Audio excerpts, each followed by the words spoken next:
A presentation of the Hockey Shop, source for sports Surrey, thehockeyshop.com. This is InGoal Radio, the podcast. Welcome to the episode that is going to take you around the world and look at the Olympic Winter Games in Beijing with a very cool lens and through the eyes of a Canadian who played for the host nation. Paris O'Brien is going to be on the program today as we bring in the co-founders of InGoal magazine, Kevin Woodley and David Hutchison. And you guys are actually together this week. This doesn't happen very often. And it's been a while, and it didn't happen on purpose. This was very last minute. This is an emergency call up for Little Hutch to the Vancouver Giants after playing in the BCHL last night. So I think Hutch got to bed at 1:30, was up at 4:30 on the ferry here, and it's just worked out perfectly. That brings them to the Lower Mainland, so we decided to set up the mics in my house. We're thinking about doing it in the hot tub there, but we decided to spare you the visuals on Zoom of me and Hutch sitting in the hot tub and spare our audience having to listen to all the bubbles, which of course would have been only made by the hot tub itself, not me and Hutch. So we're in person. We're having fun here. So Little Hutch gets the call up and Big Hutch gets the recall as well. Yeah, no, it's awesome. I get to come to the home office here. How lucky am I that he got drafted by a team right down the road? This is just perfect. And they're on the road tonight, so he drops them off in the bus. They go to Kelowna. They come back tonight. So as he says how lucky he is, he said that not thinking about the fact he's actually going to meet Maddie at that bus at 2:30 a.m. But then they have a home game tomorrow here at Langley, just down the road. So Papa Hutch here isn't going to be getting a whole lot of sleep. Didn't get a whole lot last night. No. I spent time in the military. I can sleep anywhere, anytime. Yeah. The car seat goes back. No problem. Don't worry about me. Sleep when you can sleep, eat when you can eat. Exactly. We better keep this moving. He looks a little comfortable on the couch. He does look very comfortable. We're going to get into Paris O'Brien in just a little bit. What a fascinating conversation that you had with the young man who ended up overseas and in Beijing and in Europe and in China through a very fortunate experience. But we're going to tell you that story because you simply won't believe it. And next time that you're invited to just a pickup skate, this will be in the back of your mind for sure. Want to get to our gear segment as well, and that's dealing with the SLR3 Chesty with the Vaughn product that is just out. And this is a lot of fun between Cam and Woody, but some other things to talk about. And Lucas Dosal of the San Diego Gulls, a big stick tap. Papa Hutch, like this had you written all over it. The excitement of a guy making both a lot of saves and scoring a goal. Well, it's certainly what my kid dreams of, and what he experiences the first half of that all the time. So it does have me written on it. Was it 51 saves I think he made in this game? So he actually must have had to make a save after he scored the goal because it was 50 when he scored it and 51 by the end, that kind of thing. Yeah, what a night. 50 plus saves and scores a goal. That's pretty much a dream. Didn't get in a fight. That's the only thing that was missing, I guess, from the goalie hat trick. But what an impressive performance. And as always, just flashes around the internet so fast. I think somebody brought up the question on some talk radio I had the other day. What would you rather see, a goalie goal, or was it a pitcher hitting a home run, I think? Yeah, I think it might have been Merrick's show. What do you think? Goalie goal. I'm goalie goal all the time because I think Shohei Ohtani's probably taken away the throw. Pitcher hitting home run. Come on, how many does he hit? A regular pitcher. Like goalie goal is 100% for me. That's the unicorn. I think they're thinking more like Bartolo Colon home run here. I'd pay to see that just to see him run the bases, but frankly, I was just gonna say, goalie goal. And speaking of like awkward physical performances, like Lucas was not going to allow that one to come up short. Did you see how much oomph he put on it? So much so that he stumbled after he shot the puck, which is perfectly acceptable. Like why you can't leave any mustard on that hot dog. You got to give her everything. And he got it down the ice and just the other thing, like you said, not just the 51 save performance, but he's coming off, I believe, goalie of the week or one of the stars of the week in the American Hockey League. So here's a guy who is climbing those charts. Anaheim doing a nice job of developing him into a guy who looks like he might be ready to help them in the very near future with the big club. Shout out to Sudarshan Maharaj, the goalie coach there, and our old friend who, when they came up here in San Diego, Jeff Glass actually was the backup because they didn't have enough goalies when they arrived here in Abbotsford for the weekend. So obviously doing a nice job with Lucas Dostal. The big moment, but also a nice season in his development path. I actually called one of his games last week as part of that Player of the Week when I filled in doing some analyst work with the Henderson Silver Knights broadcast, and he was outstanding. And I used that Jeff Glass note because he was on the roster, and just because of my association and the osmosis of soaking in things from InGoal Radio, the podcast, was able to drop a little knowledge on the people about Jeff being on the roster but being a coach. Well, and did you manage to put that knowledge to use again this week, this week, with our boy Jeremy Swayman just absolutely on a heater as he arrives in Vegas for your broadcast yesterday? Did you pull out the ballet? Do you have all the background ready to go for the guy? Oh, yeah. And one on the local radio show and then two in the press box because it was a national game, so we weren't doing our TV. And I had a little crowd around me because I was the only one that had a little intel on Jeremy Swayman due to the fact that he was on InGoal Radio, the podcast, last year, almost coming up a year from right now, in and around that area. And that was my first exposure to the young man. And boy, did that come in handy. Well, Hutch just said, like, we haven't really looked this up, but like he's on a heater right now. He's playing so well. He played so well last year. He's a rookie. So officially a rookie this year. Like if he keeps this up down the stretch, you got to think he starts to work his way into that rookie of the year conversation. As impressive as some of the position players are, like Mo Sider in Detroit. But you got to think he works his way into that. And have we ever, as Hutch just asked, like, I don't have the answer here. We got to do some research. Ever seen anybody make a transition like this on NCAA? Like first year pro last year, instant success. And now to be doing this quickly, like it's really impressive what Jeremy Swayman is doing. He is the first rookie to start a season opener for the Boston Bruins since Blaine Locker, who came out of college and didn't have an extended career, but same type of situation. He was a phenom when he broke in, the Locker monster. That's probably before your time, you guys. But look, oh yeah, Hutch, you remember Locker monster? Jeremy Cheevers is my time, buddy. I know, but Blaine didn't have the staying power of Jerry. Cheesy. That's true. Hey, I'm pretty sure that Jeremy Swayman doing ballet, it's not the last time we're going to talk about ballet today. No. Really? Oh, I forgot. Yeah, I may have gotten a little TikTok-y with my dance routine. You've heard the gear segment, Darren, but I'm not sure you've seen the gear segment. No, I haven't. I just was thinking the twirling that you were doing that Cam was referring to was unique, but I didn't realize that there was maybe some ballet steps involved in that. We may have gotten creative. This is definitely a week you're going to want to watch the gear segment after you listen to it. Did you pull down any gloves when you wore the chesty, the SLR3 chesty, or did you go UC Saros and just try to do your movements without gloves the way UC did this week? I went full Saros without gloves, and how about that? Like second time this year, we've seen it. First Thatcher Demko making the saves without a blocker, and now UC Saros. Wow. And again, he was looking at the officials like he had no clue that the rule is play on, boys.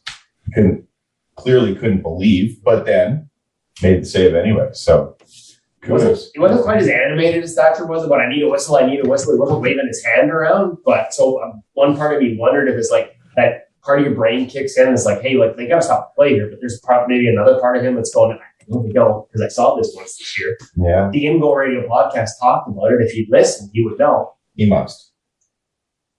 Yeah, I think he did too. Like it's almost like it was he was aware. You try and get the whistle, you do everything you can to get the whistle, but the way he caught that puck in his chesty and absorbed it, like his form didn't change at all, which is staggering. Right. So, I mean, that's kind of UC Saros, right? Like actually, the perfect encapsulation. Like his form never changes at all. No. He kind of hit his hand at the very start of the scramble when he lost his glove, and then just went into autopilot mode, and it continued. It was fun to watch. It was awesome. I loved it. There's something to protect, guys. I understand why we don't have it, but you know what? I hate to say it. I just feel like I know the goalie union says I should agree with you, Hutch, and that we should find a way to protect them. It's way more fun when you don't. The problem is, yeah, it is more fun when you don't. And also the problem is, like, I know where I know exactly what the counter area is going to be. Guys are going to shed it on purpose. Yeah. I would, if that happened to me, I would put my hand inside the pants to try and protect my fingers. Like, I'm surprised that didn't happen, just as a way to kind of shelter yourself a little bit. But or the whistle, and it's a penalty for delay a game. Or just knock the net off, and something like that. Or take your mask off, because your hands are already free. You could just like throw that off. So you could do that, but I'm saying if you want to have a rule in place that protects the goaltender in that situation. Oh yeah. Whistle blows automatically, but it's a penalty for delay a game. I know that might seem a little bit unfair, but you couldn't hold your equipment on, so it's kind of on you. Yeah. And that will presumably get rid of guys shedding their equipment just to get a whistle. Yeah. I don't know. And it was his own teammate who caused the blocker to come off on the pinch in the side of the net. I don't know. But it happens so rarely. Let's just hope it continues to be so rare. It entertains us every once in a while. You guys were referencing the dance steps by Woody over at the Hockey Shop, thehockeyshop.com, a source for sports Surrey. That looked like, or sounds like you guys had some fun over there. Yeah, no, and we do have fun every time there's new gear. And so a lot of excitement. We saw it. I teased it last week, talked about how the Hockey Shop had their SLR3 pads in. Not all the gloves have arrived, but they're en route. They've got some set of pads in there. What I didn't realize last week when I was teasing it is the new chest protector and the new pants have come in. And so make sure you go to thehockeyshop.com if you're not lucky enough, like we are, to live nearby and be able to drop in person. Check them out online because they've got all the details on the new line. I think they've got an overview already published on the website, sort of walking you through some of the changes. And we're going to walk you through some of the changes today on the chest protector. Next week, we'll do the pants because they're significant. For the first time in a long time, there are some major sort of changes in how they put this together. They're exciting. And I guess I was excited enough. So this is a tease. After you listen to this, make sure you check out YouTube, Instagram, IGTV, all our social channels this weekend to see me in this gear segment, because I might have got a little overexcited, Darren. And after years of my daughter asking me to do TikToks with her and refusing, I did a little dance to the music just to keep Cam, I don't know, happy, entertained. I don't know. I got carried away.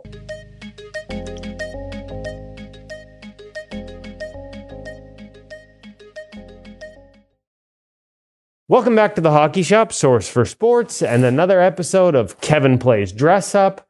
That's because, Cam, you've got something new in this week. I saw on the IG, I saw Vaughn SLR3 pads. What I didn't know is you had the new Vaughn SLR3 chest protector and pants. We're going to start with the chest protector today, right out of the plastic. Got to say, goes on feeling very what we would expect from Vaughn. It's a very comfortable, flexible unit, but this is a big departure from SLR2. So walk me through some of the new features on this model.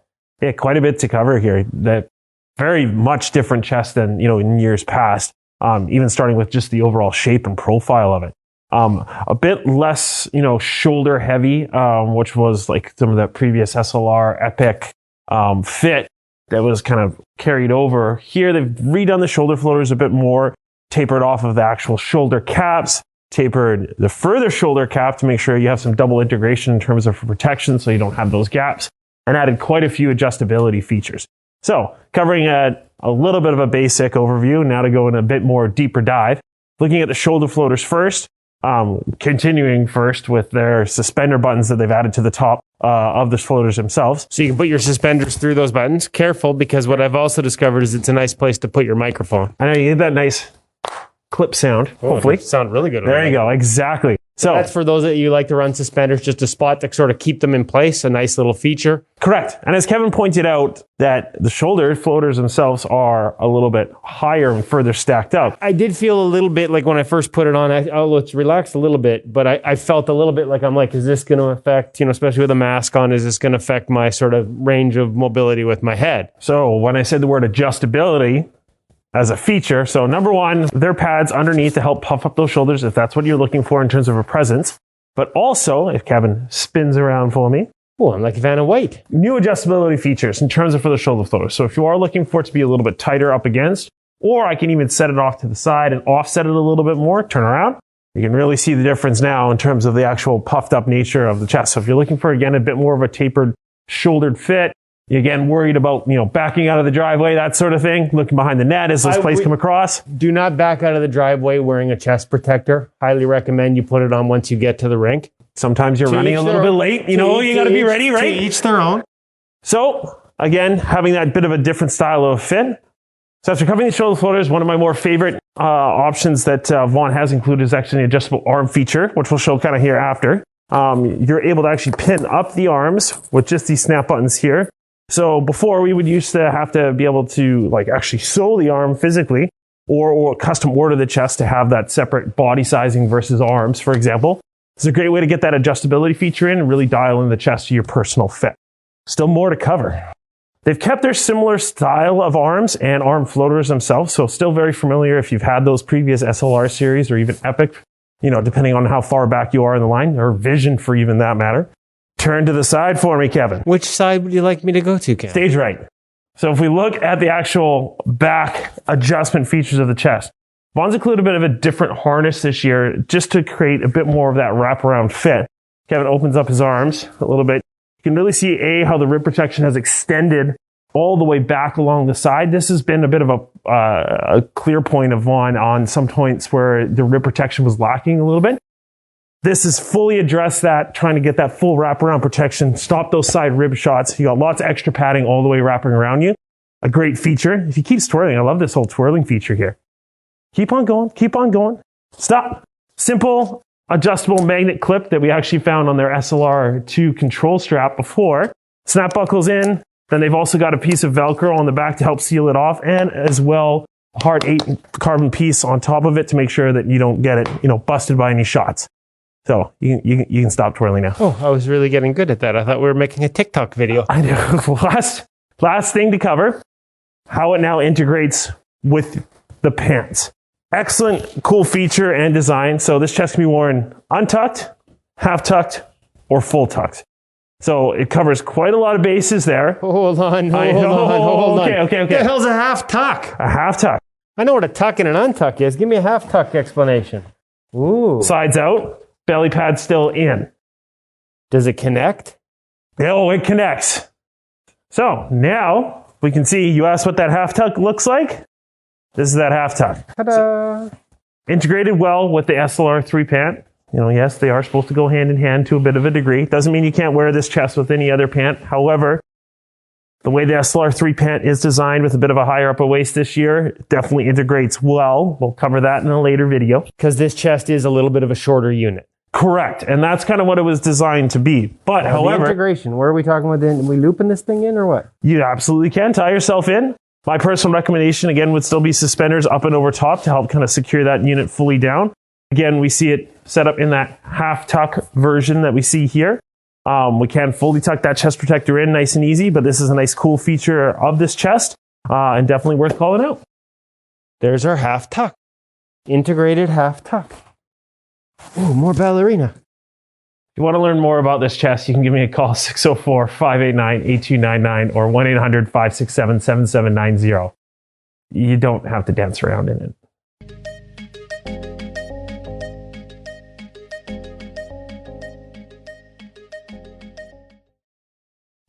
Who sang "You Can Dance If You Want To"? Who was that? Come on, Hutch. This is right in your era.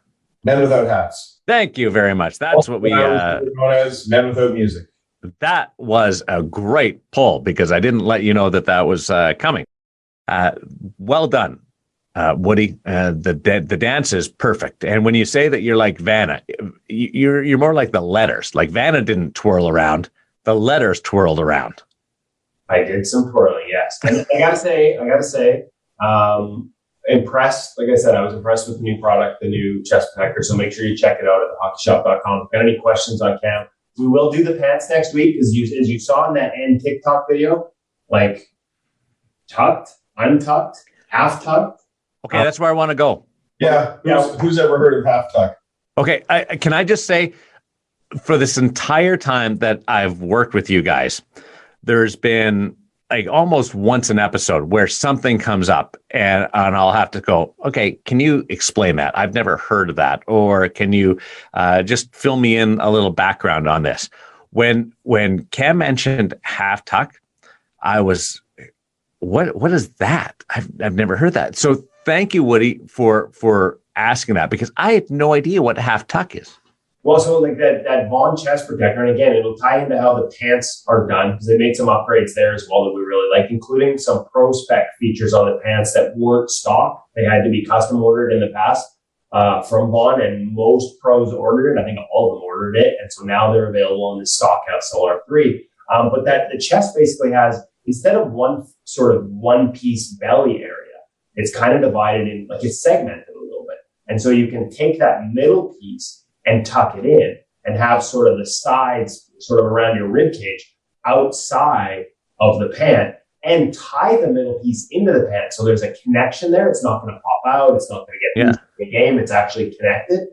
Keep it all in one piece. And by having the sort of rib area outside of the pant, I mean, in my opinion, again, I haven't played in it, but I liked the concept because and again, we'll get into it on the pant. It's got an inner belt, but the inner belt comes through the outside. So when you cinch it, it does kind of pull the pant in a little bit more. Does it leave the barrel in full effect, like say my CCM does, which I like?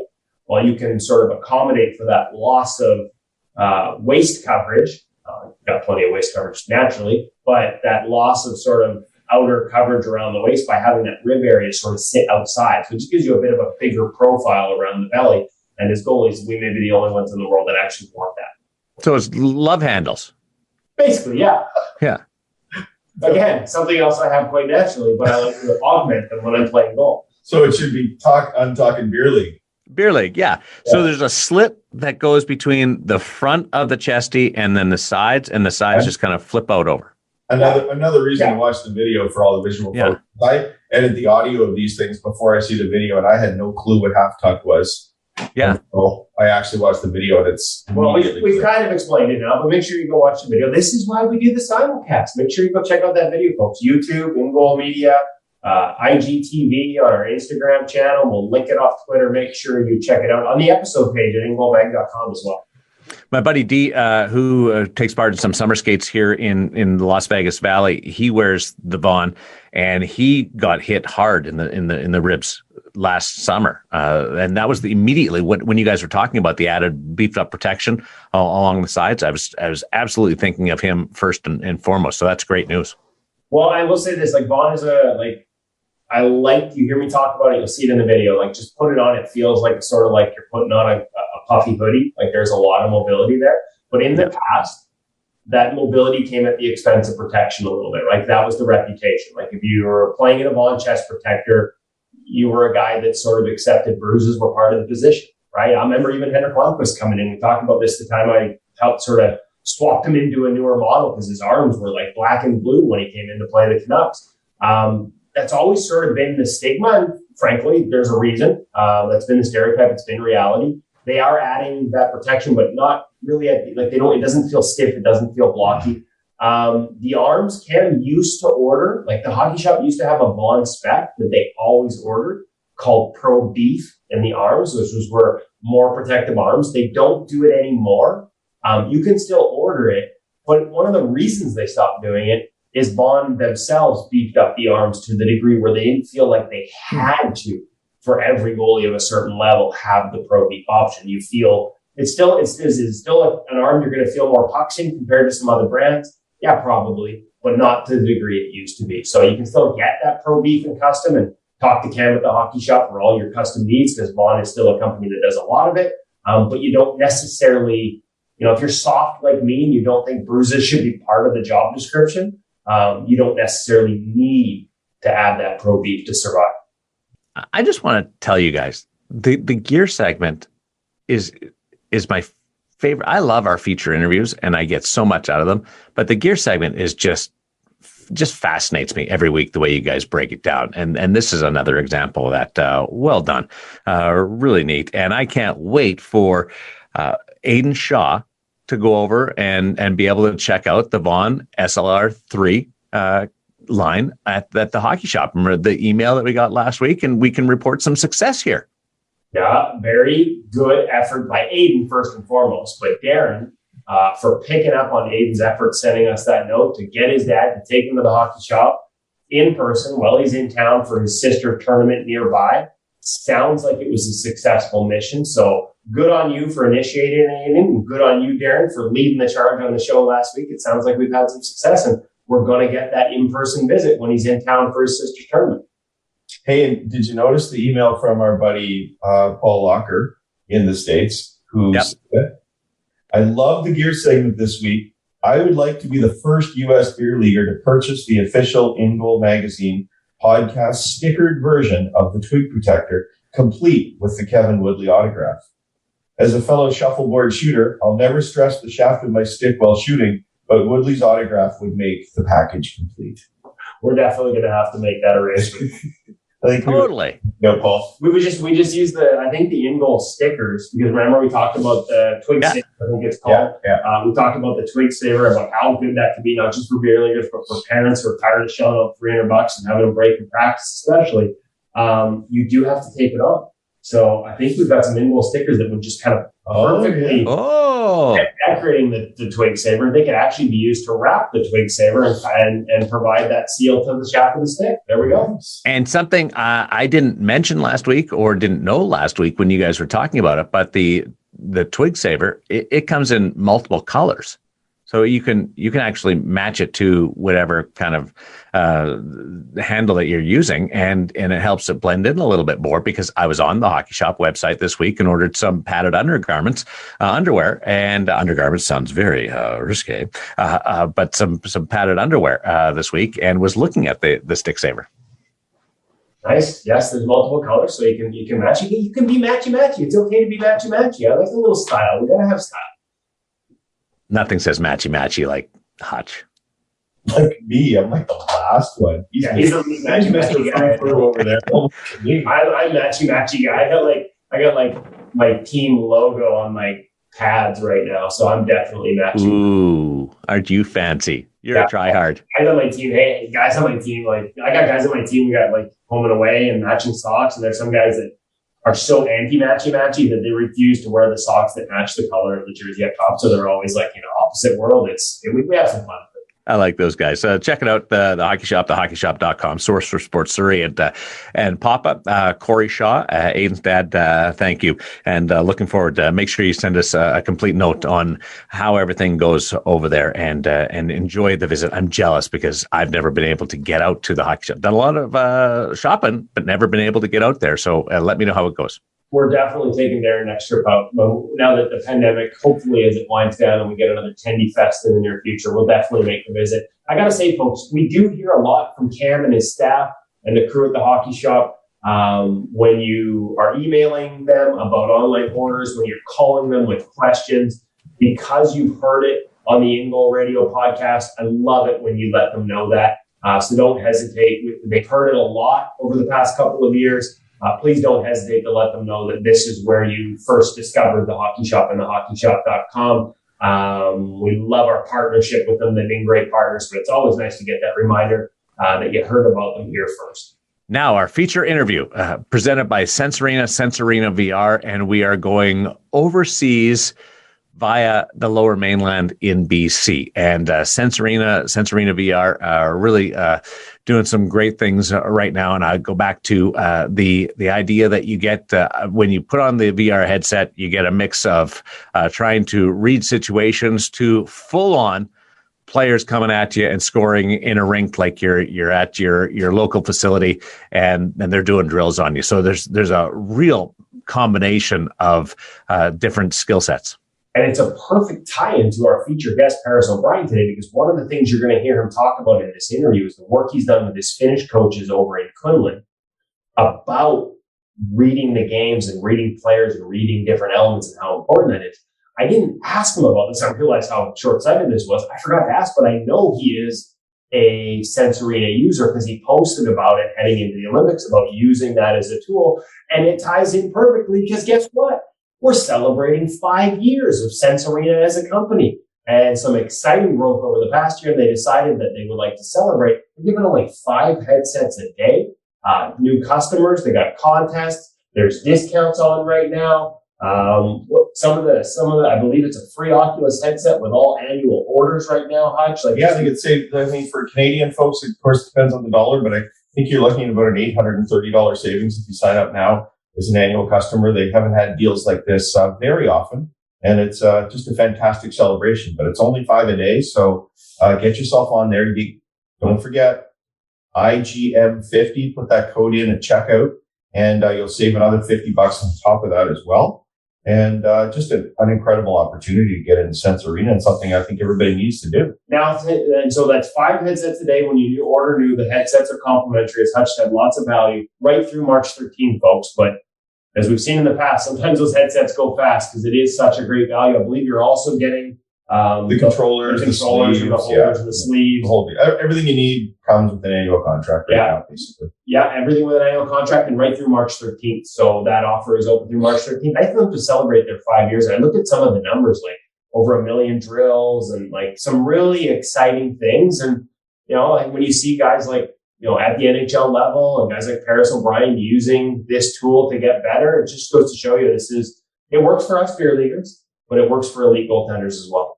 And don't forget the players in your house too, right? So yes, a version for players, version for goalies. So if mom or dad's a player or brother, sister, whatever, you get 2 licenses when you sign up. So you can still use. We gotta stop. We can't let the players get better. Players get better. We can't help them get better. No, the ones in your house that are shooting on you, you want them to get better. Rising tide floats all boats. Okay. I do it. I don't do it necessarily to get better because I think I've topped out on that. The idea that I do it brother. is I do it because it's fun. It's a lot of fun. Yeah. What else happened this week? I'm pretty sure you can't practice this one in Sense Arena, but Butterstack, the windmill save, highlighted by the Vegas Golden Knights social media crew. Darren, had the boys stick tapping and hooting and hollering with that save. That was save of the year categories. Don't tell me you plateaued. I didn't even know I did a Butterstack because I just was jumping over there. It was fun. The guys like it when you throw a pad stack in because they don't see it. The first question for my kid was, who took the shot? I think it was Jonas Rondbjerg, I believe, but I don't know for sure. I had a little running gag going or a feud going or rivalry going that day with Nick Waugh, but I believe it was Jonas Rondbjerg who took the shot, but I can't say for sure. Oh, that was definitely Jack Eichel. Yeah, it is totally. I just yelled at them. You can't teach that. You can't. Like that's just a natural thing. And the coach is in the background going, "Nor would I." Yeah, Mike Brazzotti's like, "Don't do that."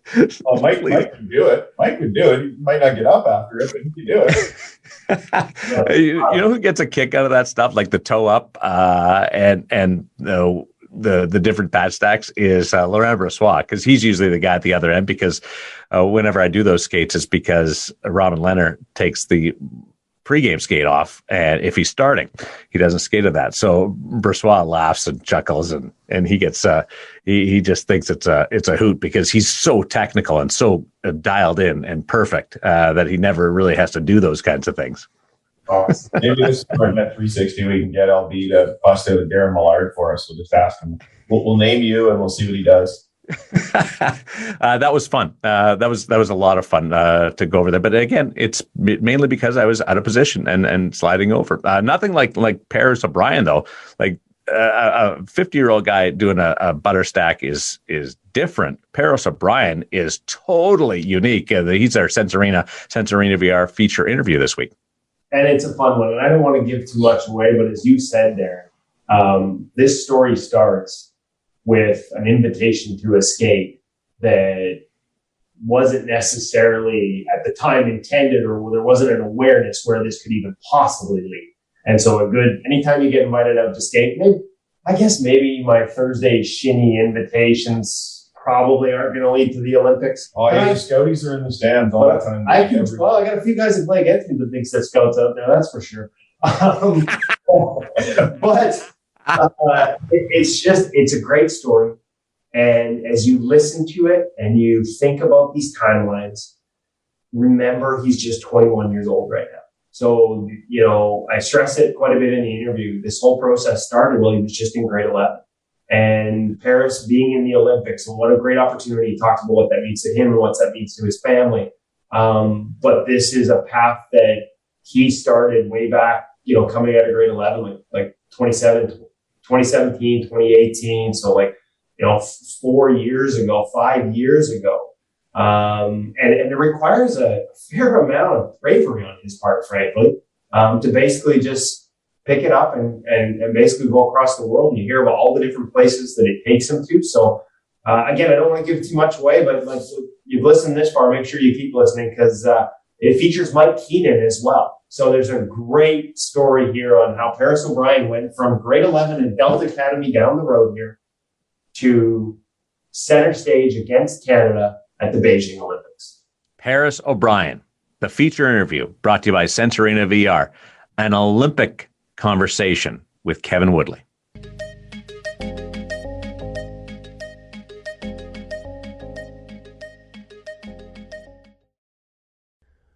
Really excited to welcome to the InGoal Radio podcast, Paris O'Brien, fresh off the Olympics. You're an Olympian, man. Pretty cool. Now, played for China. You're from here, my backyard, originally the Vancouver Lower Mainland. Represented China, have Chinese heritage. So I'm going to ask you, I introduced you as Paris O'Brien. Your Chinese name, the name you went by while you were there, and sort of the roots of that. Can you give our audience a taste of that? Yeah, so I was actually born with the name Oban Yongli. That's my Chinese name, my full Chinese name that my grandparents gave me when I was born. And first off, I just want to say thank you for inviting me to come on to the podcast. I really appreciate you taking the time to invite me to come on. But going back to my Chinese heritage, my grandparents, they were born in Guangdong, the Guangdong province in China, and originally from Zhongshan, China, which is down south. And then they immigrated to Fiji just before the war. And then my mom was actually born in Fiji. And then she immigrated from Fiji to Canada with her family when she was super young. But I've been super close to my parents my entire life. I was actually fortunate to only have one set of parents.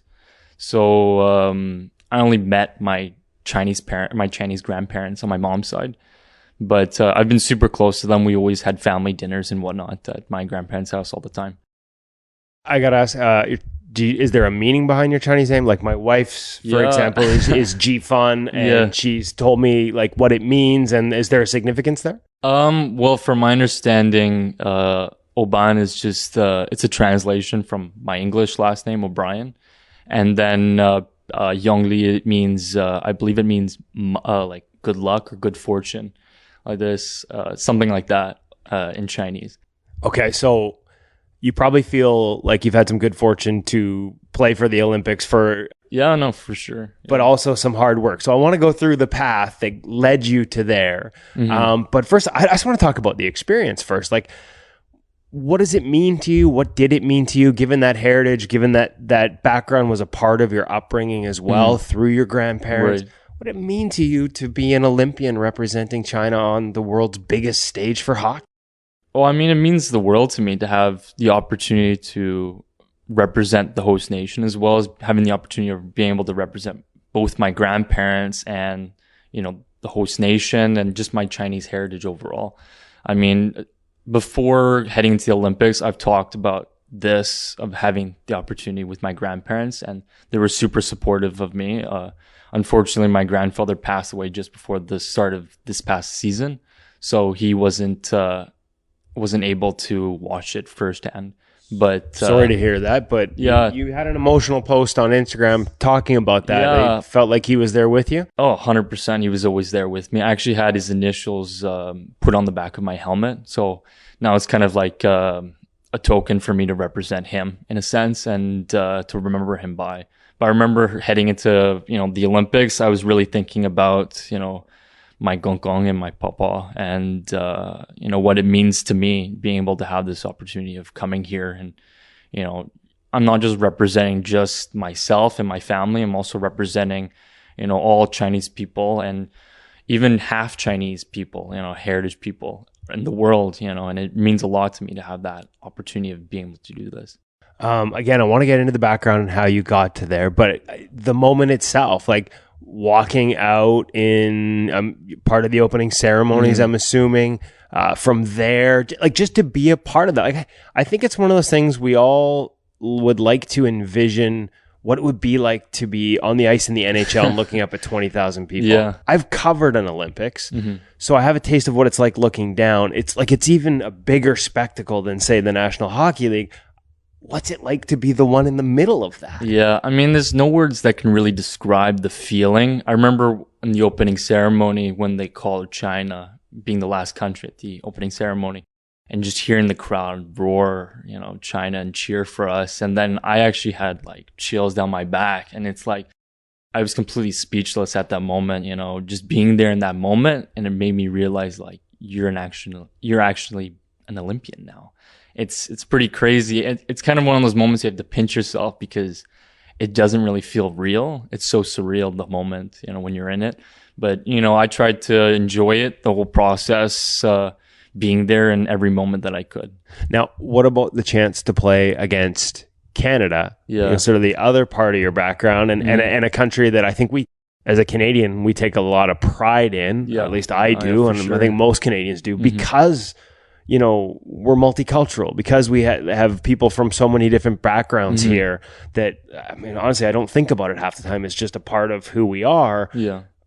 Was that extra special to get that game too? Well, I mean, absolutely, for sure. I mean, in the moment when I got the call to be the starter for the first game against Canada, I was very ecstatic. Obviously, I called my friends and family back home and told them about the moment, and they were super happy for me, of course. And it's a complete privilege, and I'm super grateful to be able to be at the Olympics and to skate on the ice. And it's just a complete another thing to be able to play and start the game against the nation that you were born in, right? In the country I was born in.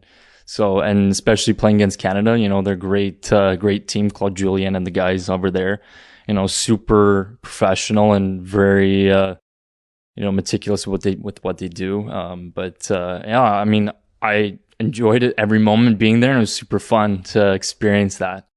Now, let's get into the path a little bit. Because this isn't just like, you didn't just go over there for a year or so. You've been over there for what is it, 4 or 5 years 4 years now. Yeah, going into potentially my 5th year. And you're only 21. Yeah. So that means you've been this journey started early for you. So you grow up playing minor hockey here in the Lower Mainland. You spend, I believe, your grade 11 year at Delta Academy, which a lot of our listeners that aren't from here won't know, but that's a prestigious local sort of academy school for hockey. You spend your grade 11. How do you go from grade 11 at Delta Academy to what I guess would be your grade 12 year playing overseas for KRS junior team? Yeah. And where would that have been? Like MHL, like not necessarily in China. Would you have been like in another part of Europe at that point? Yeah. I mean, just going back to what you were talking about originally. How it started. Yeah, exactly.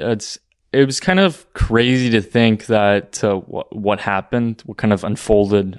Basically, I believe it was one of the days after one of my skates with Delta Hockey Academy. I got a call from one of my family friends, Debbie. She reached out to me and just basically said that they need an extra goalie for a skate, and that at the time I didn't really think much of it. I kind of ended up skipping class that day. It was my last class. I had only one more class in the day, so yeah, but it was pretty cool. I love that you're making excuses, like trying to justify still just skipping one class for the start of this journey. But I mean, so I kind of ended up skipping the last class of the day and went to go play hockey. And did you know what you were going to? Like, no, totally. I had no idea what I was getting myself into. You're just going into. for a skate. That's what I thought. I was going for a skate, and then when I got there, I had to sign some papers, and actually, I found out there that it was basically they needed an extra goalie for a Chinese identification camp that they were holding in Burnaby, 8 Rinks at the time. Now the Scotia Barn, right there in Burnaby, and and then I got there, and then they said, "Hey, you're Chinese, aren't you?" And I said, "Yeah, I'm half Chinese." And it's kind of one thing led to another. I stayed for 2 days now, 2 days there at the identification camp. And then I met Mike Keenan actually approached me from there. And it was pretty crazy to talk to him one-on-one personally. He came up to me. So it wasn't like I reached out to him. And so you're like, great. So hold on. Did they know you had Chinese? Like, did they reach out to you because of that? Or were you just a goalie? They happened to know somebody that knew, and it was a goalie, and you happen to have this. Well, that's exactly what happened. It was kind of one of those things that they kind of invited me because they needed an extra goalie. And then it kind of they found out later that I actually had Chinese heritage in me. I was half. So, and it was kind of like, just one thing kind of led after another. And it, unfolded into this thing that turned out really great for me. So you got invited to basically be a target. Yeah. And you ended up being an Olympian. Yeah. I mean, if you put it like that. I mean, at the time they were kind of selling it they were selling it to us like, they're trying to start a development program in China under the Cologne Red Star organization and to develop Chinese heritage or Chinese players for hockey. And then, I mean, ultimately the main goal was for 2022 for the Olympics. But to me, as a 17-year-old kid, I wasn't really thinking of the Olympics. I was just thinking of the opportunity of potentially playing in the KHL. Right. Arguably the second best league in the world. So. And I just meant the first, like that initial skate, that initial invite was to be a target. And then, wow, like you're in grade 11 and all of a sudden you're talking to Mike Keenan and he's talking about these opportunities. Like, walk me through how you go from considering it to accepting it to moving overseas and going from grade 11 in Delta Academy to grade 12 in, like I think you said, Latvia. Yeah, in Latvia, my first year anyways. But going back to what you were saying. I mean, I think honestly, not knowing what I was getting myself into actually helped my game a little bit. Actually, just going there and just playing my game, being in the zone and having fun out there. And I played really well. Exactly. I wasn't thinking about, the potential of what could happen, what could be. But it really helped my game tremendously. And, I just had fun out there playing with a bunch of guys that I grew up playing with, in the minor hockey system here in the lower mainland. And, being approached by Mike Keenan it was pretty surreal. I mean, you're watching him on TV, especially when he was with the Canucks as the head coach and, looking at his resume and what he's accomplished and be able to be face to face with him. And he's talking about, me potentially coming overseas as a 17-year-old kid and playing for their organization that they were starting there. Obviously, at the time it wasn't, they weren't very, well known, the club Keras, but and they didn't really have a reputation to back them. But obviously, if it wasn't for Mike being there, I don't think my parents or myself would have considered it as something that's a possibility.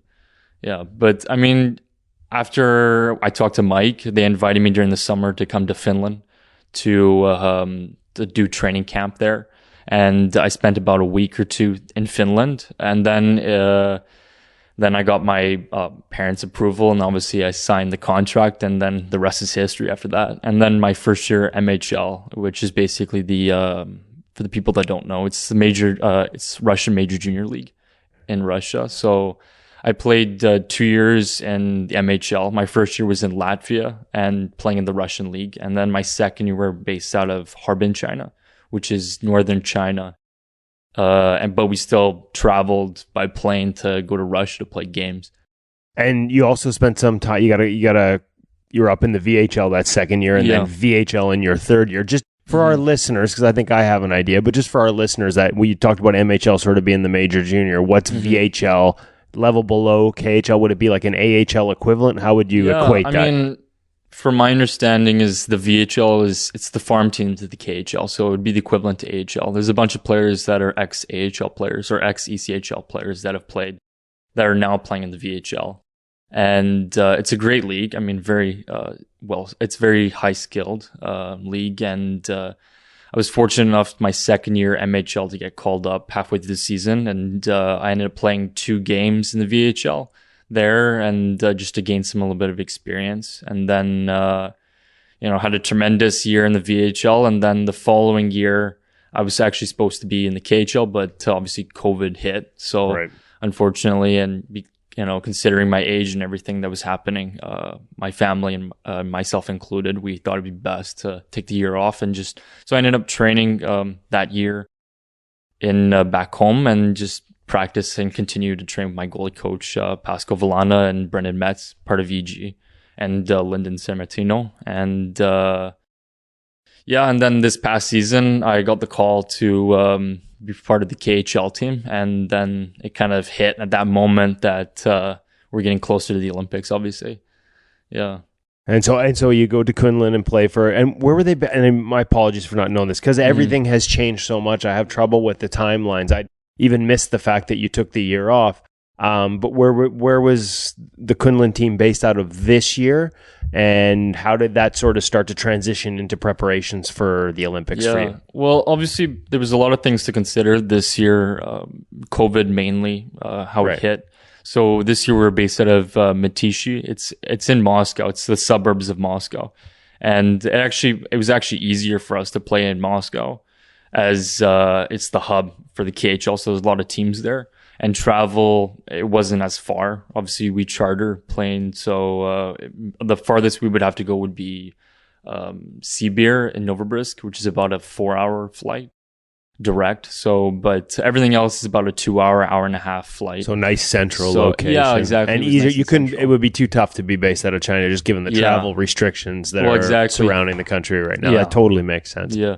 Did you know going over this year for the KHL season, like, did you have a spot on the Olympics at that point? Like, what did you have to, like, you talked about playing so free in that tryout, and there's such a good lesson there for young goalies, but also probably for goalies of every age. Maybe it's a lesson you've leaned on later on in your career. So like, do you go into the season knowing you had one of those spots, or did you have to perform to get that spot? And what's that pressure like? Yeah. Well, I mean, my third year, I believe it was, when I played in the VHL, they told me towards the end of the season that I could potentially be one of the 3 goalies for the Olympic team. And I was being considered at the time. And we had like what they call it was a KRS Olympic camp during the summer. So they kind of basically funneled all the KHL and VHL and MHL players through that, and Chinese national players as well, to figure out what players would be the best fit for the Olympic team. So they kind of started that funnel through then a couple of years ago. And then, at the start of this season, I kind of just went into it just thinking about just the KHL. Obviously in the back of my mind, I didn't want to think about it too much, but of course, in the back of my mind, it's the possibility of being a part of the team.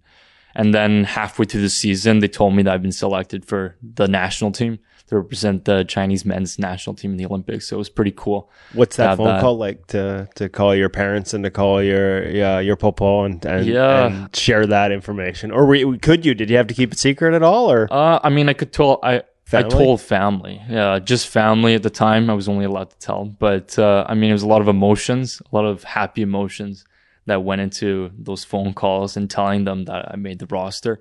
There's a lot of people in my life that have been super supportive of me and my whole career. And, it's been like the cherry on top to be able to have me, reach out to them, and, how ecstatic I was to tell them. It was just, there's no words that could describe that feeling. I mean, to have that. And my grandfather, obviously, sorry to hear that he passed, but, I know he's always with me. And, obviously to have my grandmother, tell her, I remember hearing her cry over the phone, and it was super emotional for my family, but, everybody was super happy for me. Tougher, like I'm assuming, and I didn't know much about whether families could travel, but did they have to watch everything from afar, like watch it over here, or was anyone able to join you and watch you play live for the Olympics themselves? Yeah, I mean, for the Olympics this year for 2022, they kind of did it so only if you had relatives that were in mainland China at the time, they could attend the games to watch, but just with travel restrictions is too hard. Just because of the travel restrictions, unfortunately. But my whole family in Vancouver, I mean, they all woke up at 4 or 5 in the morning. I was gonna say there's a lot of early mornings to watch you play. Yeah. I remember, I think it was my aunt. She called me and she told me that she's gonna drive to my parents' house at 4 and 5 in the morning, and they live in East Van, so to drive from East Van all the way to Coquitlam, an hour drive. Not a straight line. Yeah, it's not exactly a straight line. So, but, it was nice to have their support and from all of my friends and family from all over the world to cheer for me and my teammates. at the start of the game live, I mean, it was pretty crazy. It's a once in a lifetime opportunity and something you're not going to get, all the time, right? So, but it's a once in a lifetime opportunity, but you're 21 years old. It's not it's part of a path now. I want to get into your game. I want to geek out on goaltending a little bit here, like we like to do on this podcast. Yeah. How'd you get started? Where did the passion start with? You talked about Pasco, you talked about Lyndon Sammartino, both guys we know really well, Brendan Metz, that we've gotten to meet and work with here in Vancouver, elite goalies.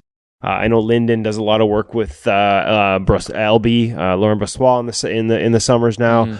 How'd you, just walk us through your progression, how you got started, why'd you fall in love with the position, and where your game has developed? Yeah, well, I mean, I started hockey when I was 6 years old. It was actually because of my cousin. He initially got into hockey. And then the following year, I got into it. My parents kind of putting me into hockey, as well as at the time I was playing lacrosse and I was playing water polo. My brother plays national level water polo. Really? Yeah, he played for Canada for a few years, and then not the Olympic level, but nationally. Still, that's a sport that requires our host of this podcast, Darren Millard, called water polo at the Olympics. Oh, really? Yeah, Wow. for NBC. So he knows exactly how hard that is. Was he a goalie by any chance? He was. He's a goalie. He's a bit tall. He's 6'6". So yeah, but I mean, water polo is a really tough sport. And he was actually my coach. My brother was my coach for 2 years in 1 or 2 years in water polo. And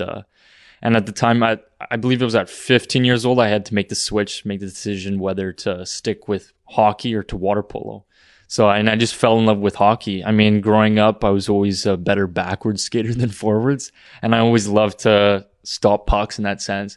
And my parents always remember, just the love and the passion I had for just being in net. And I just loved it ever since. I mean, growing up, my dad's French Canadian, from Quebec. Okay. So growing up, I watched a lot of Montreal Canadiens games, and my dad, he's also a diehard Montreal fan. Growing up as well in Montreal. I was going to ask whether you bleed blue blanket rouge or Canucks colors. Well, I mean, ultimately, I'm a fan of both teams, but.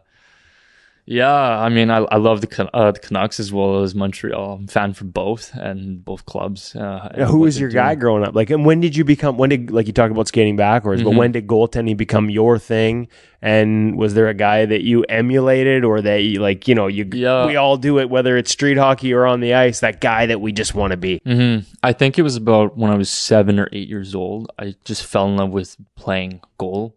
In the goal and the equipment, just putting the cool equipment on as a kid. I think it's something that I fell in love with. Growing up, obviously watching Montreal, I was a Carey Price fan.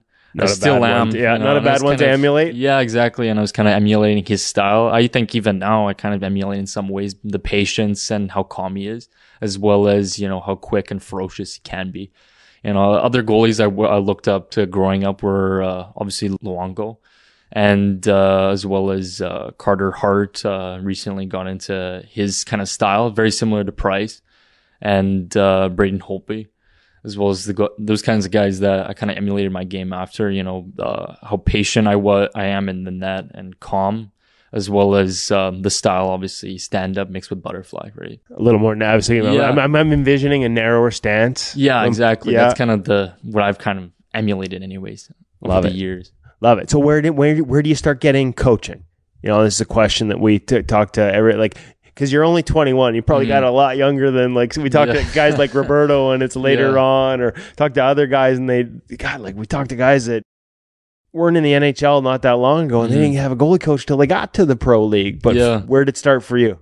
I think I started going to summer camps probably when I was 12 years old. I believe I attended a bunch of goalie camps throughout the Lower Mainland, like Sean Murray. I attended a couple of his camps. Yeah. Performance, and then I kind of leaned towards elite goalies with Pasco and Brendan over there, and Eddie Gray, and I mean those are the type of guys that I've been sticking with mostly, with EG guys, and especially during my off season, I usually do a lot of private sessions with those guys, but. You talked about patience and knowing some of those guys. Like I think patience can be something where we talk about it as goalies, like it's something we all want, but it's sort of this nebulous like. So let me ask you, how do you, other than saying it and trying to not go early on pucks, are there ways you can teach or that you have learned how to be more patient as a goaltender that you can share with others? Well, I think, like you said, it's kind of one of those things that you kind of want to find that balance between being very calm and patient as well as being ferocious. I love that word, by the way. Yeah. I love that word. I love that actually ferocious. a word that Pasco used to tell me when I was a kid growing up. You have to be ferocious on the puck. So I kind of get that from him. But I mean, for me, I've kind of just looked at it as just playing my game, and being patient on the puck has just come naturally to me in some ways. But I mean, it takes a lot of practice, and a lot of hard work that's gone into my game to craft into where it is today. And obviously, there's a lot of stuff that I want to continue to learn and develop my game, obviously. But I think patience comes from just being aware of where the puck is going to come from, the stick angle, the curvature of the stick, and, where the player's, his body position, his shoulders tell a lot, right? And I think that's something that I've kind of learned throughout this season, working with my goalie coach in the KHL, Yari Karela. He's taught me, to read the game more and look at body position more than the actual puck. And that's something that he's learned throughout his professional career, playing the NHL, as well as he used to play in the Olympics for Finland. Or coached anyways, I think in Belarus, and playing coaching in the KHL for other KHL teams. He's learned from these other professional goaltenders. So to get some kind of the knowledge from him, and then mixed with Pasco and Linden, and all these guys have really helped develop my game overall. And so when we talk about reading all those other things, hands, shoulders, sounds like shoulders is a big one. Yeah, shoulders is a big one. I know like Craig Anderson is sort of like the Jedi of this in the NHL. We've talked to guys who played with him like Lehner and Dreger about like he doesn't on breakaways or shootouts, like he doesn't have to look at the puck. How do you develop that? Like, is there a way to practice that? Is it through video work and a coach showing you, like, if he does this, you can expect that? Like, how would other young goalies try and, develop those same types of abilities when it comes to reading the play? Because at the end of the day, being able to anticipate and read the play is, like you said, it's huge. That's massive. Yeah. Oh, yeah, for sure.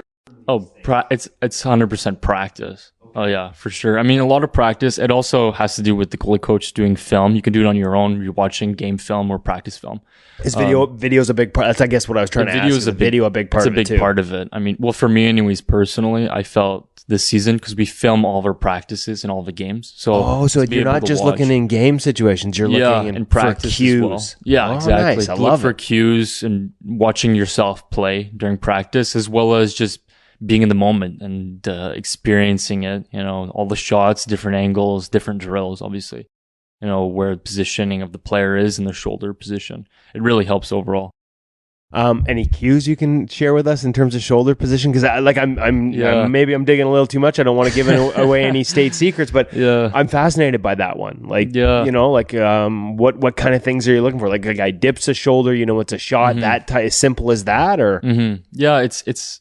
I think personally, I found that when a player dips his shoulder, that's also a good cue. I mean, it could be a fake as well. It depends on the stick angle as well as where they look. Some guys, especially at the higher level, they're better at hiding it. So it's a little more difficult to read. But I mean, it comes down to practicing it and just naturally figuring out what's right for you and what you find depending on what level you play at. And I guess too, like as deception becomes an increasing part of shooters, they're starting to show one thing and deliver another, right? You can't go too early on that. Yeah, well, exactly, right. You kind of have to read in between the lines almost of what the players are going to do. Obviously, the better players, as they get better, and the higher level, they hide it better, right? So it's like you said, deception in that sense. But I mean, it's just practice, really. Yeah. Okay, practice and looking for different things. Yeah, the cues. You mentioned Yari. Other influences over there. We talked about the guys you worked with here, and I know last season because of COVID and everything, you stayed here and worked with them. But what kind of coaching? Like you arrived that first year with KRS Kunlun, the junior team in the MHL. I mean, that's a massive transition. You're 17 years old. You're sort of grade 12, 17, 18. You're in a totally different country, and you're learning probably a different style of hockey. A lot of east-west pass. Yeah. Who's helping guide you in that? How much of it is adjust to the league and adjust to the type of hockey, and how much of it is still developing your game? Because you're, like I said, like you're in grade 12. You're playing in the MHL in grade, like that just seems crazy to me. I'm sorry. Like to go from grade 11 here to grade 12 on the other side of the world. It's pretty crazy. At the time, I was actually taking online classes. Okay. At school to continue my education. But I mean, my first year, my head coach was Alexander Barkov, senior. So Alexander Barkov playing in the Florida Panthers. That's his dad. Yeah. Really? He was our head coach at my first year MHL. So he was a big influence of helping me transition to the bigger ice, as well as, seeing into his insight of how, European players play. And it was pretty cool to get advice from him. And my first year, we played on Olympic-size ice, so it was a lot bigger. The transition from the angles, I find it's different. Personally, I found the net is a little bit bigger, slightly. My first year, I found that out. And obviously, where the positioning of the dots are, it's different than playing in North American style hockey. My second year, we kind of went back into, it was mixed between, depending on which team you play in, what rink you're playing in Russia. But for the most part, we were playing in NHL size rink at home, but we would play some teams in Russia, it'd be Olympic size, and then it'd be NHL size. So it was kind of differentiated between the two rinks. Is that a tough adjustment from one to the other? Sure. I mean, it's a tough adjustment to get used to, but after a while, you kind of adjust to it and you get used to the different. I find it's easier personally to play on NHL size rinks. Right. I'm used to it growing up, but of course, obviously, before games, we'd arrive a couple days before the game started. So we would have time to adjust and get used to the different angles and whatnot. And then my third year, was fortunate enough to play in the VHL, and I got called up to the KHL team halfway the season. And the head coach at the time was Kurt Fraser there. So to get some advice from Kurt was, amazing to be able to talk to him and talk hockey and talk shop with him, as well as being able to talk with Dusty Emu, a local, we know Dusty guy. Yeah, just down the road. Yeah. And so I was fortunate enough to work with him one-on-one, Dusty. And, he taught me some stuff. I learned a lot from him as well. Can you give us some specific, I remember our audience is all goalies. So can you geek us out on a little goalie stuff because you mentioned Barkov. Was that more just life in general and reading the game? Was there a goalie coach too? Life. Yeah, with Barkov, it was more so life and just general hockey advice. But not goalie specific. Yeah, it wasn't really goalie specific. Did you have a goalie coach, though? We did have a goalie coach. I believe he was Finnish. I'm sorry, I can't remember his name off the top of my head. Well, you've had a bunch, right? So, it's been a bunch. Every year, it's been different coaches. So it's kind of difficult to build a relationship with a goalie coach, specifically just because you don't know whether they'll stick around for the following year or not. Unfortunately, it's been tough. But, for the most part, I've learned a lot from a lot of the guys over there, and which has helped overall my game. We hear a lot about Finnish coaches and hands and active hands and that importance. Yeah. Can you give us did you firsthand, did you experience that? Was it different? Give us an example of how it was different. Was it just drill work you did? How they emphasized? Was it hand position? What kind of things jump out as different? And what did you when you're working with that many coaches? You got to you want to try everything. You want to make a good example, but there's probably some things that you need to leave and some things you might add. How did that process play out? Yeah, well, this season working with Yari, he was very much so hands first. That's what he emphasized the most. And as well as body language, reading players.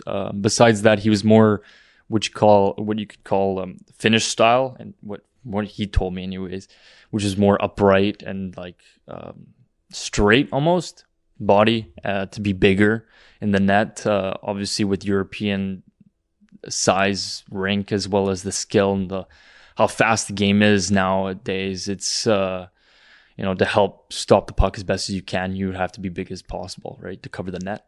But obviously with him, he kind of emphasized hands first, for the puck trajectory, to cut the angle with him. But besides that, I mean, it was mostly hands in front. He let me do whatever I felt comfortable with.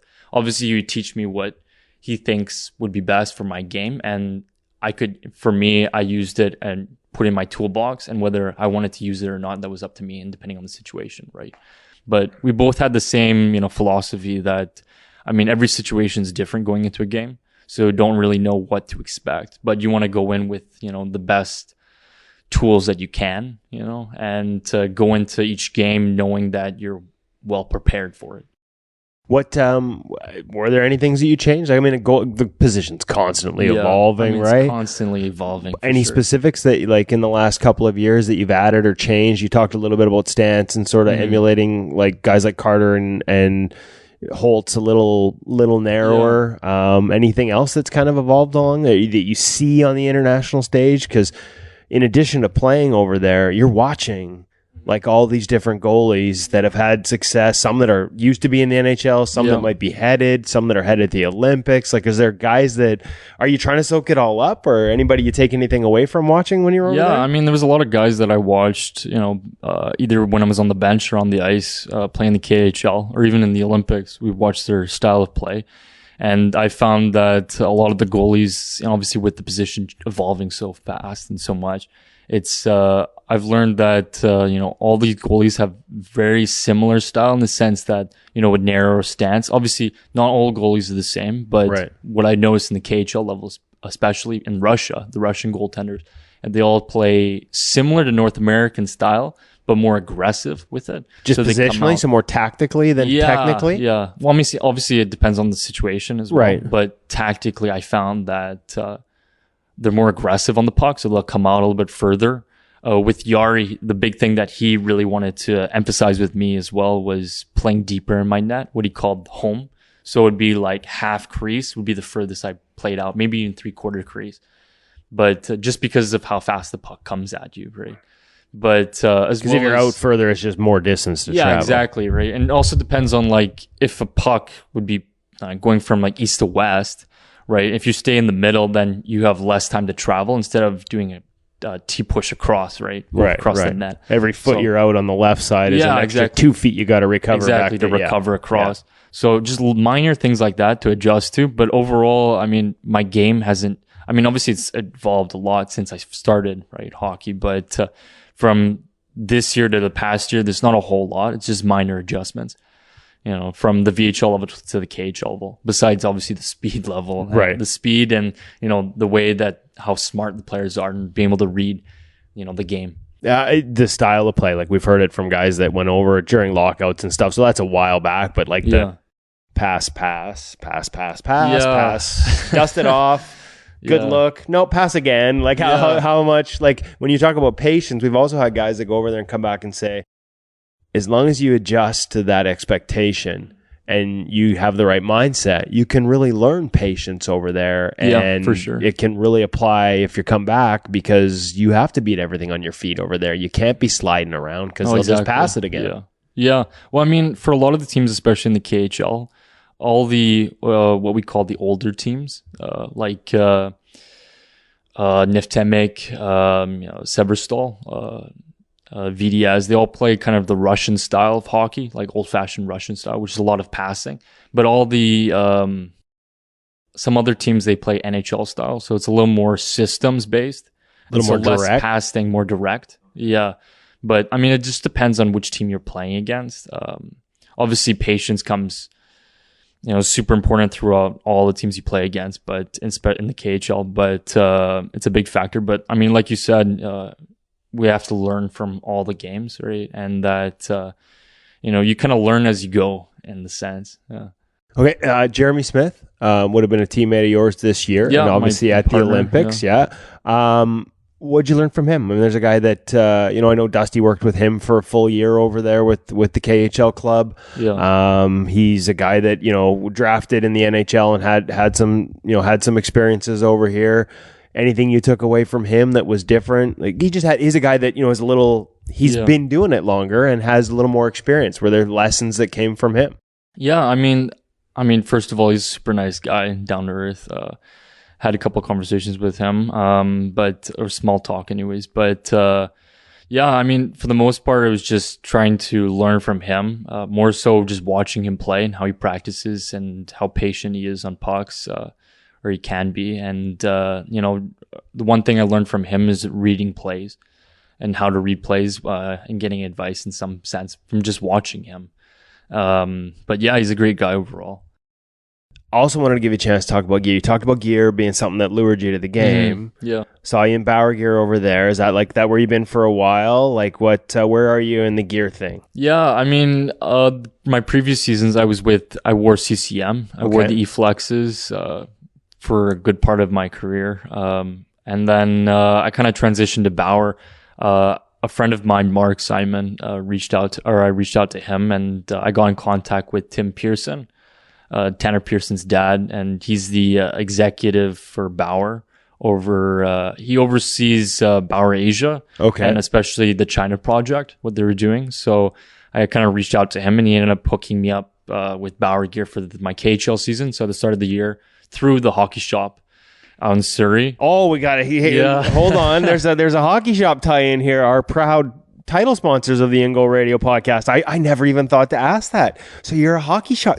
Was that one of your places growing up to go? Oh, yeah. Was Goalie Utopia, we call it. Yeah, it is Goalie Utopia. I mean, they have such a wide selection, especially the guys there, like Cam, obviously great guy. Oh, we can't talk. His head's already big enough. He's getting like podcast request appearances from elsewhere now. So we gotta put a pin in that. So we'll put a pin. Yeah. Okay. Yeah. I mean, yeah, the guys at the hockey shop have really helped my whole, goalie, crave anyways for equipment. But I mean, every time I've wanted new equipment or whatever, I would always go to the hockey shop. That'd be my first go-to place. And they've really helped me tremendously whenever I wanted to look at equipment or whatever, just because of how wide their selection is there and how great and knowledgeable those guys are out there. But so you were like you're into the gear then, like that's a big, for the most part. I'd say maybe not as geeky as some of us, but yeah. Okay, so that you talk about that transition, like as an E-Flex guy, I think of that as pretty flexible pad, and obviously the Bauer's a little stiffer profile, but they've worked as the lines have gone on into a more flexible profile for goalies out there that are like, geez, what's that adjustment going to be like? Because we've had some that struggle with it and others that love it. What was it like for you? I think initially I kind of tried it on for the first time. I did definitely think it was a lot stiffer than my previous. I wore E-Flex 4s at the time, and then transitioning to the Hyperlights and Bauer. They're definitely a stiffer pad. It was a little bit of getting used to, but I just fell in love with the Bauer pads, and I think I'm a big Bauer guy now. I mean, I always was. Growing up, I wore Bauer gear when I was younger, so be able to get some kind of deal with Bauer going forward with the KHL season, and then of course the Olympics is pretty special for me. What did you fall in love with? I mean, we know what the attributes are. Like, I think we do, but I gotta ask just anyway. The feel of the Bauer gear. I mean, it just fit like a glove with me personally. It's just. Especially, the pads and the way they feel, especially the closure on the pads and the knee block, how hard it is. I found with my CCMs, the knee block was kind of flimsy in some ways, especially when there was more wear and tear to it. But with the Bauer gear, I went through an entire season. It's very beat up now, my pads, but the core stays intact and the knee stays intact. The knee stayed intact, the core stayed intact. It was very durable. I mean, throughout the entire season. Right, well, we're gonna have to get you to check out the new Axis too, because they've improved on the knee there. So we got to give them some love too. But yeah, no, I understand that, and it's I was curious the rebounds, like you notice it in the sliding and all that huge stuff. Rebounds, yeah, it's been super great with Bauer. Yeah. Awesome, love it. Well, now we should have just done this at the hockey shop. We could just walk around and what's your specs? What's your any unique specs on your setup? Not really. I mean, for the most part, it's kind of Bauer size, stock. Large, Hyperlight. Yeah. Are you in a Hyperlight glove, or are you Hyperlight? Glove blocker, helmet pads, and skates, right? And then I actually just transitioned to the True, the VH, the new True, the 2.0s, I think it is called. Like the 2-piece skate with a... No, it's a 1-piece. Oh, okay. Yeah. 1-piece skate. I can't remember the actual name of it, but we'll ask Cam. True skates. Yeah, I'm wearing those, and then. Yeah, for the most part, I just kind of beefed up the pad a little bit. Obviously, with the stronger shots, it helps from what I've experienced. And then obviously the glove, I'm wearing Pro Palm glove with extra padding with the foam and where the thumb area is. But besides that, everything's pretty stock. Okay, so like a Hyperlite 590 style brake versus 590, like the ultrasonic, or I guess going to be the Mach is more of that 600 style brake. So you like that 590 feel. Yeah. Puck handling a big part of your game? Yeah, I mean, for sure, puck handling has to be part of your game, especially the pro level. I guess it does now, eh? Yeah, well, especially now how the game's evolving. But I mean, with 590 glove, I find it's easier for me to puck handle, just to grip my glove better. With my CCMs, I had a 600 brake. So going a little tougher on the turtle grip with that, eh? Yeah, it is tough. But I mean, you get used to it after a while, and I kind of adjust to it. But for sure, I'm a fan of the 590. Yeah. Okay, last one. What's the plans? I mean, I know there's probably a lot up in the air. Season's over in the KHL because it's only the playoff teams that are still going. What's the future hold? Do you know yet? You just wait and see? Yeah, I mean, I'm not too sure what the future's going to hold, but right now I'm kind of just focusing on World Championships. I was invited, fortunately. I apologize. I didn't realize. That's awesome. Yeah, to represent China again, World Championships. I mean, heading to the Olympics, our main kind of goal was to just spread awareness of hockey and to grow the game within China, and just kind of teach the next generation, or kind of inspire the next generation that anything's possible when you put your mind to it, right? And so I mean, overall, right now my main goal is kind of to just focus on World Championships, and then it's in April, and then see where things go from there. I was just trying to Google fast, but I was too slow. Where are they this year? It's in Croatia right now. Right now, China is I believe in Division 2A. But I mean, ultimately, the goal is to help the team, move up the rankings, right, and move towards 2026 in Milan. Hopefully, we'll qualify for that. Nice. And I should have asked this earlier. I'm sorry. One last question. I'm famous for it, infamous, I guess. But that role, that sort of education role, that inspiration role, that help grow the game role, how has that manifested itself? Obviously, you take a lot of pride in it. Did you guys were you doing clinics? Do you do how, other than just being in the Olympics and everybody getting to see you and see that it's possible, are there other grassroots initiatives that you've been a part of in any way in China? Or I guess it's difficult because you guys have been located elsewhere, but where is it? What's the next step for Chinese hockey to sort of not make sure that this is part of an upswing as opposed to the plateau? Yeah. Well, I mean, there's a lot of initiatives. I mean, the main goal, I guess Kunlun itself is yeah, it's a huge initiative with Kunlun on what they're doing to develop Chinese hockey. But besides that, there's a lot of, camps that I know of, like Mark Simon. He's big into the hockey world in China. And he kind of started a bunch of initiatives to develop and kind of grow the game in China as well, with camps and, clinics and stuff like that. A lot of road hockey where they don't have ice. There's actually a lot of people that have reached out to me, Chinese fans, during the Olympics and after the Olympics now, that didn't even know the hockey existed or didn't know of hockey until now.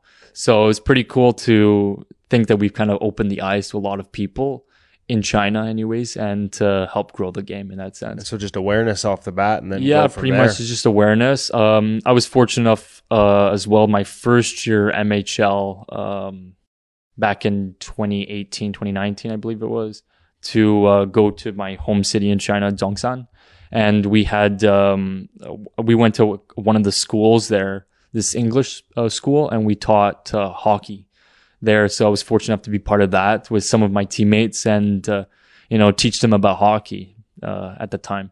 So it's pretty cool to have that and then be able to play in the Olympics. And hopefully moving forward, we'll continue to grow the game in China, have more initiatives, whether that's with Kunlun, the organization, or elsewhere, and overall, the whole point of what we're doing is just to spread awareness and to help inspire the next generation, and hopefully at the same time, move up the rankings and, help China become a better hockey country. That's a pretty big mission statement. Yeah. For a guy who started by getting invited to a camp, not even knowing that he was going to be a part of this. I think that's very cool to be part of. Yeah, just an awesome story. And I thank you so much for spending so much time to share it with us today. Congratulations on all your success. And thank you. I look forward to staying in touch and following along as we move forward too. Yeah, thank you so much for having me and inviting me on. Overall, I'm just super grateful for everything that's happened so far, and I'm just kind of taking it as it goes and just enjoying the whole process. Awesome. Awesome, Paris. Thanks again. Yeah, thank you.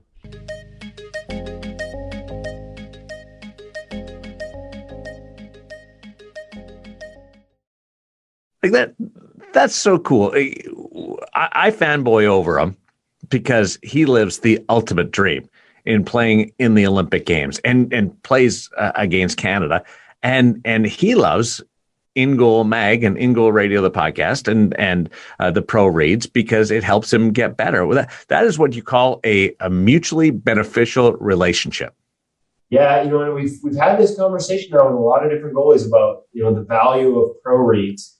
And, you hear him talking about it, how much information, how he's using video with his goalie coach, the Finnish goalie coach over with Kunlun to in the KHL to learn, how to read guys, and how video is such a valuable tool. And what better way than having, the best goalies in the world share tips on what they're looking for in certain situations, to make those same reads. And so, it's always nice to get that validation on pro reads. I think it's been a big part of the InGoal Mag and InGoal Premium subscription service, and we're looking forward to maybe doing some with Paris. Paris is going to be on the ice, as he mentioned, this summer here in Vancouver, nearby. Pascal Milana, shout out to Pascal, who's been really good to us over the years. Works out of the Richmond Oval, and coach has had a lot of success and worked with Hockey Canada, especially on the women's side in their program.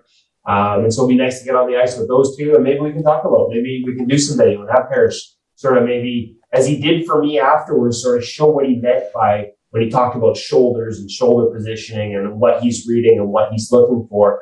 Because just as he uses pro reads to get better, I think there's a lot of young goalies and old goalies like me that would pick up new cues that we haven't thought about before that might give us that tip that help us make that extra save. Or maybe, well, in my case, I take any save, but an extra 4 or 5 would help the way things are going lately. Yeah, somebody said at the morning skate the other day, a good save. I said, any save's a good save. It's just good. And then they said that rebound wasn't very good. I said, you're lucky there's a rebound. just be happy with that. Hutch, do you remember? And this just made me think when Woody mentioned goalies and different tools that they have. Do you remember when Eric Comrie talked about going to stick and puck and working on his movements and his skating? Yeah. Last night, we were doing a game at City National Arena out of Studio 31, and there was stick and puck on the other rink, and there was kids doing things and adults doing kids at one end, and there was 4 or 5 nets out there. It was just all broken up. But there was an adult or junior goaltender, looked of a certain skill level, really good skill level, just doing movements on the side boards. And I said to my buddy Darren Elliott, Olympian and former NHL goaltender, I said, that is what Eric Comrie used to do. It's amazing. And here you're in the middle of the desert, and a person, I believe was a guy who was just doing skate movements. And I thought it was so neat. Should have told Darren to hold the mic and run down there and have a chat with the kid. Yes, it was at the start of the third period. We had to we were sneaking away for a coffee, and we had to get back up. So otherwise, I would have.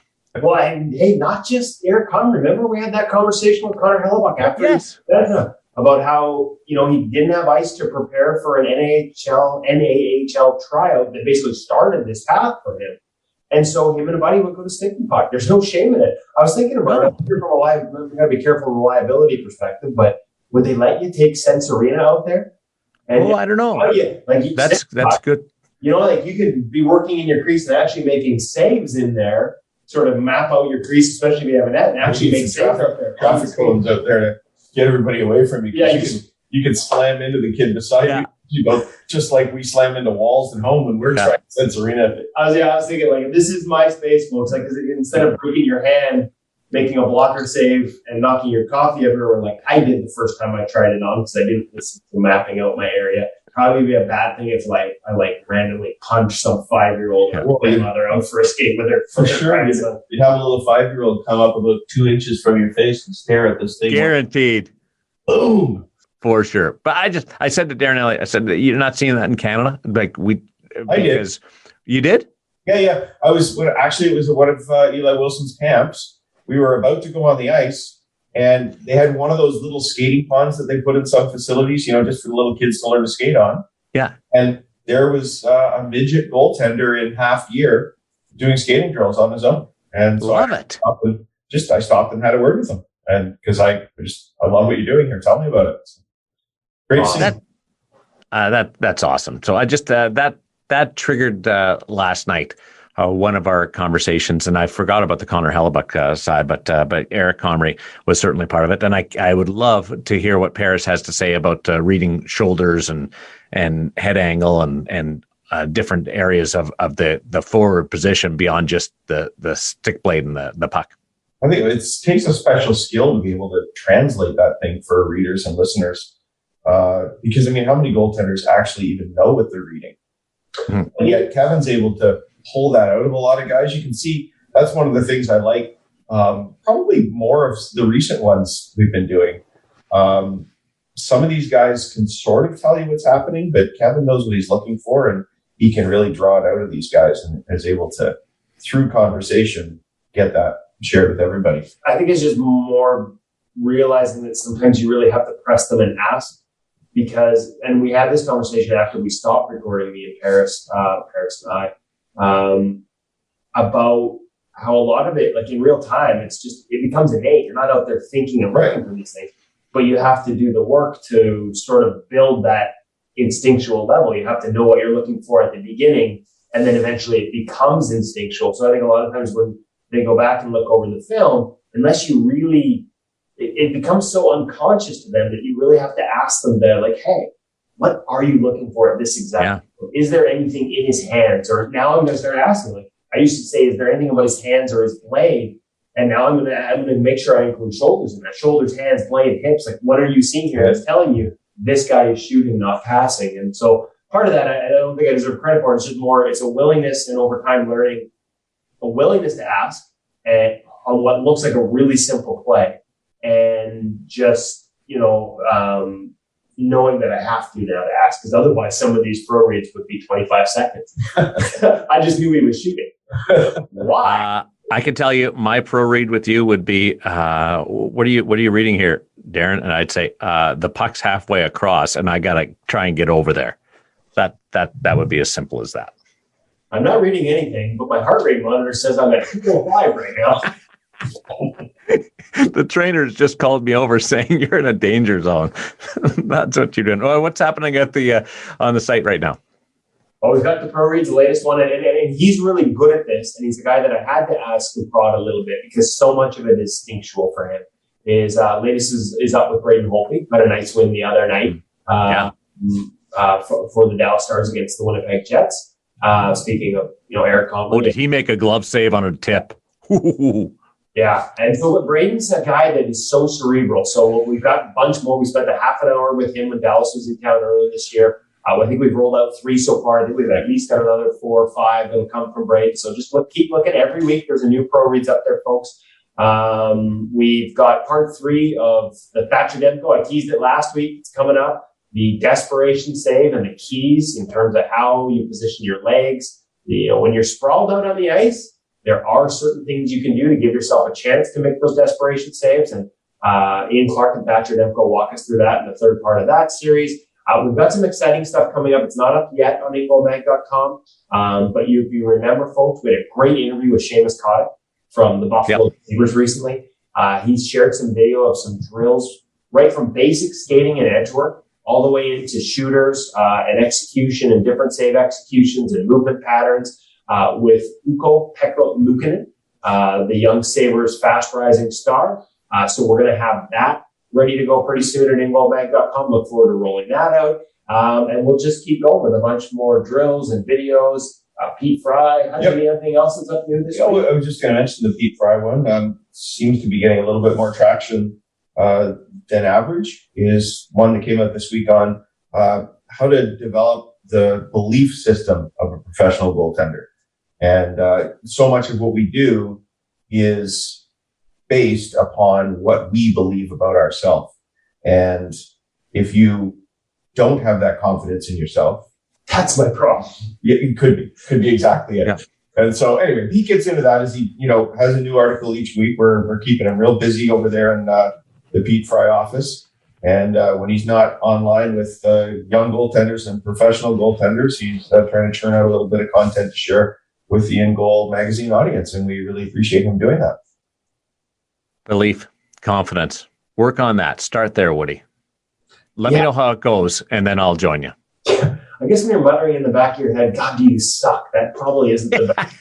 Probably not the mental imaging. And we will tell Pete we need a self-talk article for him. I actually was thinking of getting a mask painted in the Venom theme. You know, the Venom character from Marvel. Not just because it looks sick. I know Carter Hart's got a lot of Venom stuff or themes integrated into his masks with the Flyers.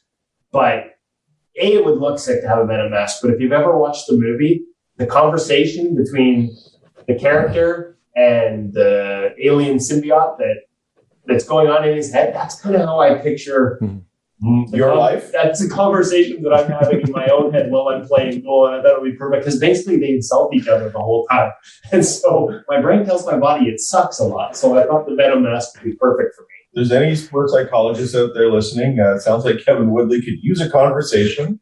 kwoodley@ingoalback.com. Are you kidding? If I'm a sports psychologist listening to him right now, I'm saying that's the last person I'm going to talk to. Chances of success here are very low. are very low. I love it when the defenseman skates by after you allow a goal and they say, not like, sorry, I let my guy go, or I could have helped you out there. It's, what happened there? Those are my favorite conversations. Around the world with goaltending today, with Vancouver, the Source for Sports Surrey, we had Paris mentioned with Paris O'Brien and the Olympic Winter Games in Beijing, and what a great journey that is. And you guys together, we should do this more often. I like looking at one screen and having you guys play off each other back and forth. You should join us in the hot tub next time. Yeah. So I can't cross the border. There's all kinds of restrictions. We'll in your hot tub and we'll get in Woody's. Yeah. I'll wear a wetsuit so he doesn't have to. Yeah, I was just gonna say, that's actually a good point. I don't know what. What do you mean it's a good point? Well, shut up. I don't know what would be worse: Hutch naked in my hot tub, or Hutch wearing my wetsuit to get in my hot tub. I couldn't get in your wetsuit. We'd be here all week. I would pay to watch him try and get in the wetsuit. And see that not because wetsuits are hard to get into. They're impossible to get into. Oh, actually, they're not bad to get into when they're dry. When they're wet, they're tougher. What they're really tough is to get out of. Ooh, mine is actually like it's not a back zip. It's actually it's a zipperless one, so you got to slide over and then there's all zipper in the front. So. Yeah, there's been a few times where I thought I was going to dislocate a shoulder just to get out of this thing. So I would pay to see that for pass. Hi, Hutch. How it doesn't sound like. Love you, buddy. I gotta go. Sorry. For Paris O'Brien and, of course, Cam Metwith over at the Hockey Shop, Source for Sports Surrey, thehockeyshop.com. Check them out, whether you're in location, on location, or online. They will make things happen. For all of us, have a great week of goaltending, inching towards the NHL trade deadline. A lot of talk in the next couple of weeks. We'll chat with you then.